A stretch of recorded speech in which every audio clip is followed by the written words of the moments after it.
विठ्ठल जळीस्थळी भरला हरिता ठाव नाही उरला. आजी म्या दृष्टीने पाहिला विठ्ठलाची जिकडे तिकडे परमात्म्याचं दर्शन होणं हे भावनेशिवाय शक्य नाही महाराज. अंतःकरणात भावना येतो परमात्मा. चोखोबारांचं जीवन आहे.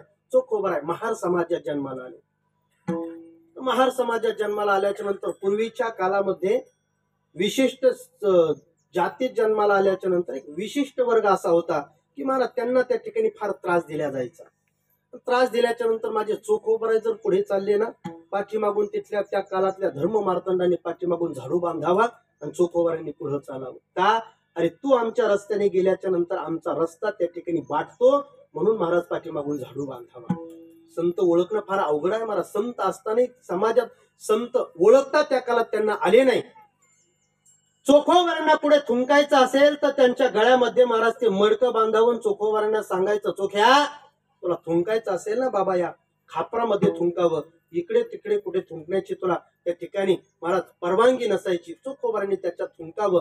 चोखोबारांकडे काम होतं. काय काम होतं? गावात सडलेले ढोरं गावाच्या बाहेर ओढून टाकणं. पण भगवंताचे एकनिष्ठ भक्त होते. पांडुरंग परमात्म्याबद्दल अंतःकरणात मोठा भाव होता. रोज सकाळी पहाटे जावं, जेव्हा एकही बडवा उठला नाही अशा काळात पांडुरंगाच्या दारात जावं.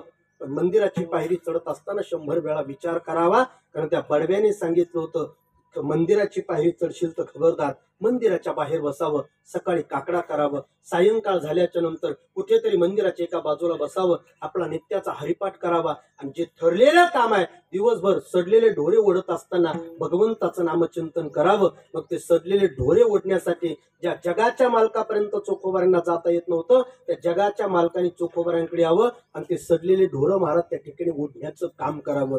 मंदिरात जाण्यासाठी परवानगी नव्हती. समाजामध्ये स्वातंत्र्यरित्या त्या ठिकाणी जगण्याची परवानगी नव्हती.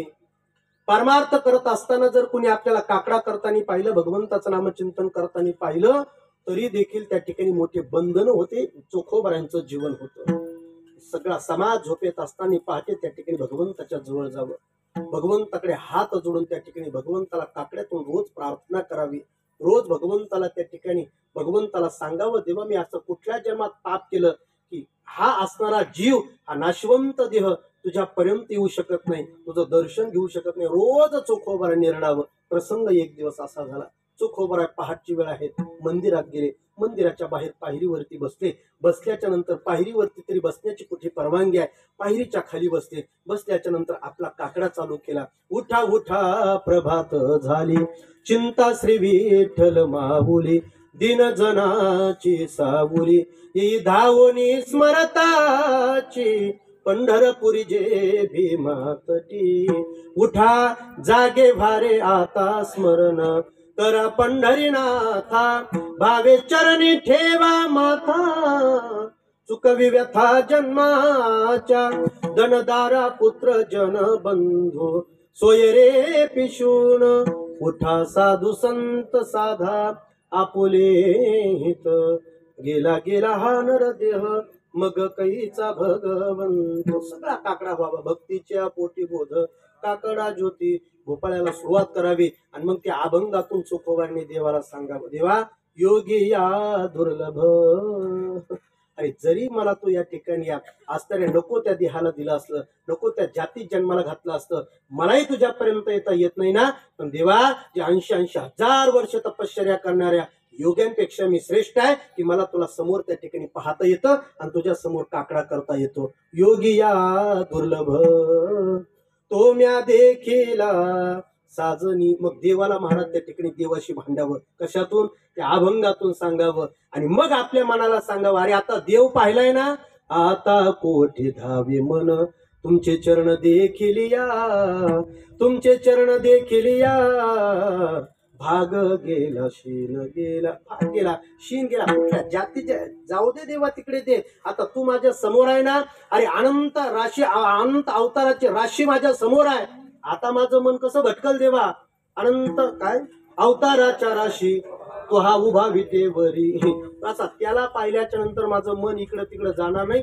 फक्त आता देवा तुझ्या काकड्यात मी गाणार आहे, नाचणार आहे, नृत्य करणार आहे. आणि आनंदाने जोपर्यंत बडवा येत नाही तोपर्यंत मी तुझा काकडा करणार आहे. गाऊ नाचू विठो तुझा करू अनुवाद, गाऊ नाचू विठो तुझा करू अनुवाद. आणि आता सांग देवा काय कमी आहे माझ्याकडे. नको त्या जातीत जन्माला घातलं, समाजाने मला हिनवलं, पण या क्षणाला मी सर्वात श्रेष्ठ आहे की मी तुझ्या समोर बसलेला आहे. बोल आता. कैसा वासुदेव बोलतो बोल, कैसा वासुदेव बोलतो बोल. अरे तू काय आम्हाला सर्वसामान्य ठरवलं काय? संत म्हणजे काय तुला चेष्टा वाटली काय? अरे ताकद आमची अशी आहे, मेले माणूस जिथं उठविलं, मेले माणूस जिथं उठविलं, वेळ काळा ते ग्रासील गा. कैसा वासुदेव बोलतो बोल, कैचा वासुदेव बोल. आता बोल देवा. आणि देवाला महाराज विठीस धरावं आणि भगवंताने त्या विटेवरती थै थै थै थै नाचावं आणि चोखोबाराने त्या ठिकाणी काकडा म्हणावं आणि चोखोबारांच्या शब्दाकडे पाहून भगवंताने हसावं. महाराज भगवंत आपल्या भक्ताशी खेळ खेळत असताना कदाचित आपल्याला नको त्या अवस्थेत भगवंतानी नेलंय ना, महाराज देवाला दोष देऊ नका. नको ते असणाऱ्या परिस्थितीत आपल्याला नेलंय ना, देवाला कधी दोष देऊ नका. कदाचित तो परमात्मा आपली परीक्षा पाहत असेल. सांगा ना त्याला, करा काकडा. त्याला काकडा करताना त्याला सुनवा ना, तो ऐकण्यासाठी बसलाय. अरे तो एवढा कृपाळू आहे, एवढा कृपाळू आहे, एवढा कृपाळू आहे. पूज्य महाराजांच्या मुखातलं वाक्य आहे, अरे घरात एखादी प्रतिमा लावलेली असेल ना, जा त्या प्रतिमेसमोर हात जोडा आणि अंतकरणापासून मारा, त्याला हाक मारा. तो तुमची इच्छा पूर्ण केल्याशिवाय राहणार नाही. एवढा परमात्मा तो कृपाळू आहे. विठाला विठाला विठाला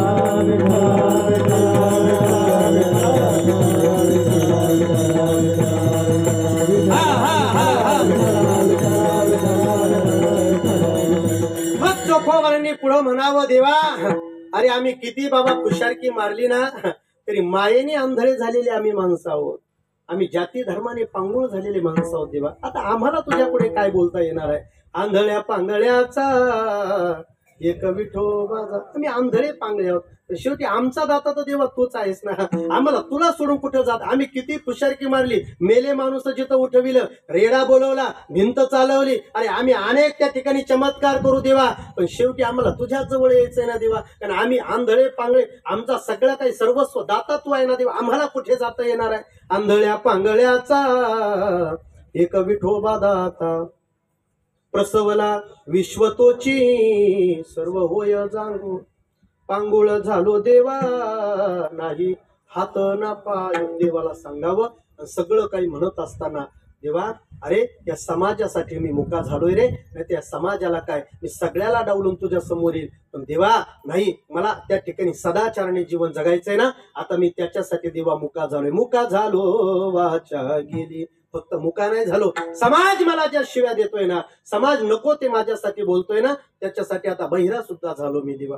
बहिरा झालो या जग. सगळे अभंग म्हणावेत आणि देवाच्या समोर महाराज देवाने फक्त विटेवर नाही, अरे विटेवरून उतरावं आणि चोखोबारांच्या समोर येऊन थै थै थै थै नाचावं. आणि नाचत असताना चोखोबारांनी डोळे झाकून घ्यावेत आणि मग देवाला सांगावं, कान्होबा तुझी घोंगडी चांगली, कान्होबा तुझी घोंगडी चांगली, आम्हा सिका दिली वांगुली रे, आम्हा सिका दिली वांगुली रे, तुझी घोंगडी चांगली, कान्होबा तुझी घोंगडी चांगली. अरे तुझी देहरूपी घोंगडी चांगली, तू मंदिरात बसला आणि मला घोंगडी अशी वाईट दिली की 9 ठिकाणी ती फाटून गेली आहे आणि ती घोंगडी मला दिली, मला मंदिराच्या बाहेर बसावं लागतं. चोखोबारने सुंदर त्या ठिकाणी महाराज येडका म्हणावं, पिंगळा म्हणावं, देवाला सगळं काही सांगावं, देवाने थै थै थै थै नाचावं. काकडा आता चोखोबारांचा संपत आला. आल्याच्या नंतर ज्ञानोबारांचं भजन झालं आणि भजन झाल्याच्या नंतर डोळे उघडून पाहिलं तर जगाचा मालक समोर उभा आहे ना, आणि मुखातून आपोआप गवळण बाहेर पडावी.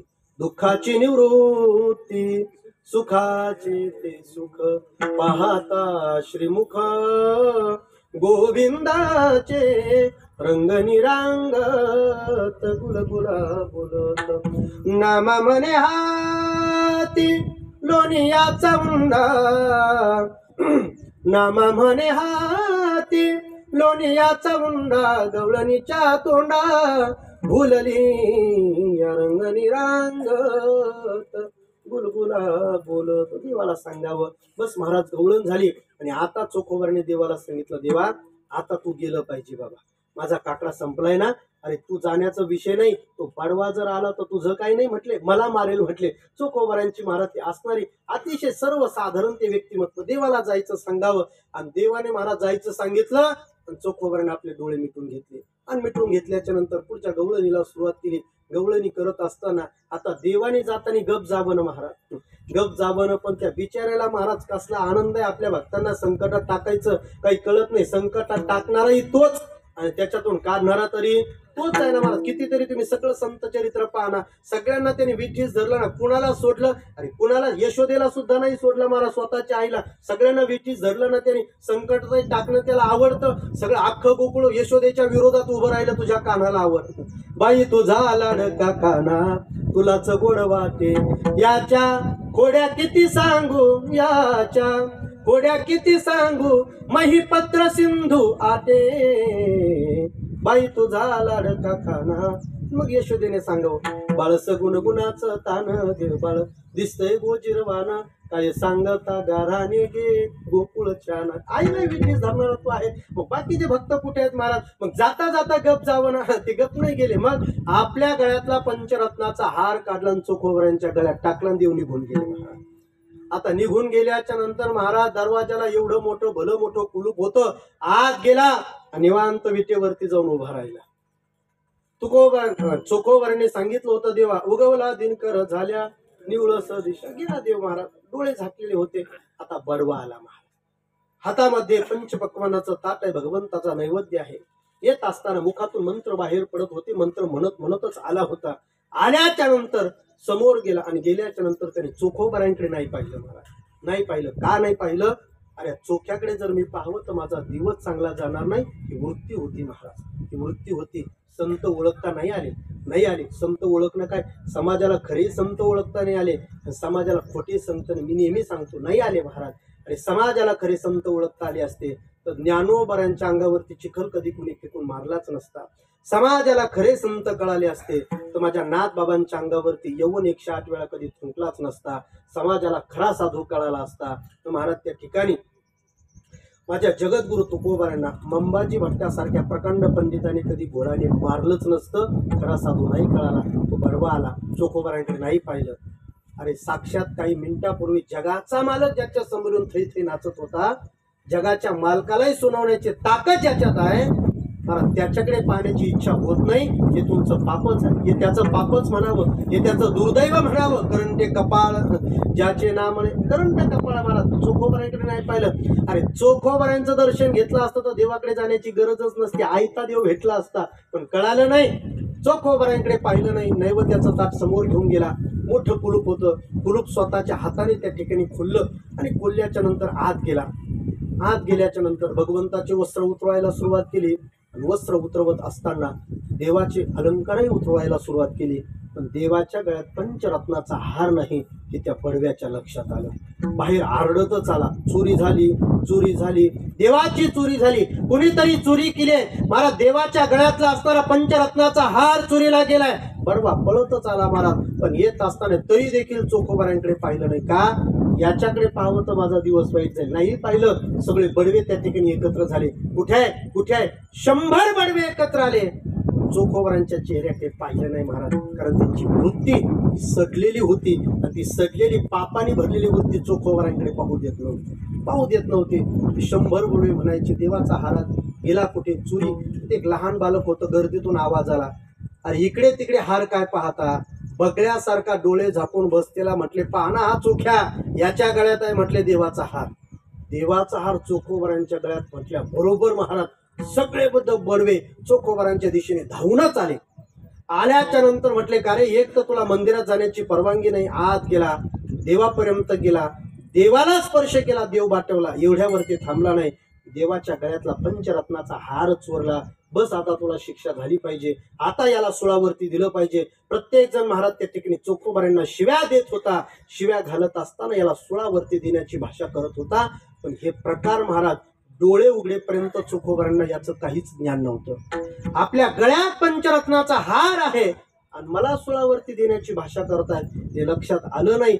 आणि मग पंचरत्नाचा हार पाहिला आणि देवाला आता आळवलं, बाबा आता तू आलं पाहिजे, नाही तर मला हे लोक संपवल्याशिवाय राहणार नाही. देवा हळूहळू चालू नको बाबा, आता तू लवकर आलं पाहिजे. धाव घाली विठू आता नको चालू मंद, धाव घाली विठू आता नको चालू मंद, बडवे मारिती मज काहीतरी अपराध धाव घाली विठू आता नको चालू मंद देवा.